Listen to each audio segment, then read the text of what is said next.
এবার একটা অভিনব ব্যাপার হয়েছে, যেটা হচ্ছে আপনি ভীষণ ভালোভাবেই সেটার সঙ্গে ওয়াকিবহাল, সেটা হচ্ছে প্রত্যেকটা গেটে এবং বিভিন্ন জায়গায় স্ক্যানার রয়েছে, মানে কিউআর কোড। হ্যাঁ, যেটা মোবাইলে স্ক্যান করলে হ্যাঁ কোন স্টল কোথায়, গ্রাউন্ড ম্যাপ এবং স্টলের নাম্বার পাওয়া যাবে। এবার অনেকের শুনছি তারা পাচ্ছে না, সেটা হতে পারে যেখানে খুব ভিড় হয়ে গেলে তখন নেট কানেকশন কাজ করছে না।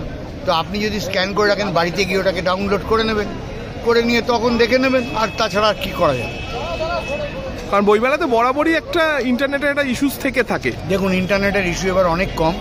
আমার নিজের এখানে বিশাল স্টল আছে, পত্রভারতী, এখানে দেশ আছে, আনন্দ আছে, কেউ এখন অব্দি ইন্টারনেটের প্রবলেম বলেনি। যে প্রবলেমটা হচ্ছে, সেই প্রবলেমটা হচ্ছে যখন অতিরিক্ত লোক হয়ে যাচ্ছে, তখন ইউপিএ দিয়ে যে পেমেন্টগুলো হচ্ছে, গুগল পে হোক বা অন্যান্য প্রসিডিওরগুলো আছে, তখন অনেক প্রকাশ্য ব্রডব্যান্ড কানেকশন নেন, তারা এই ফোনের মাধ্যমেই তারা ওই ফোন দিয়ে চালাতে চাইছে।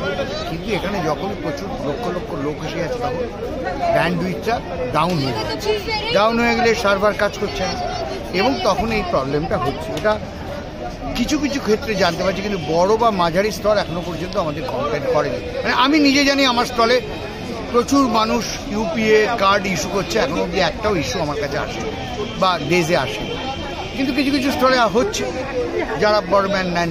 আগামী দিনে আমার মনে হয়, আমি একটু আগে আরেকটিকে বলছিলাম, আগামী দিনে আমাদের একটু সচেতন হতে হবে। ব্রডব্যান্ড নেওয়া ছাড়া কিন্তু কোনো উপায় নেই।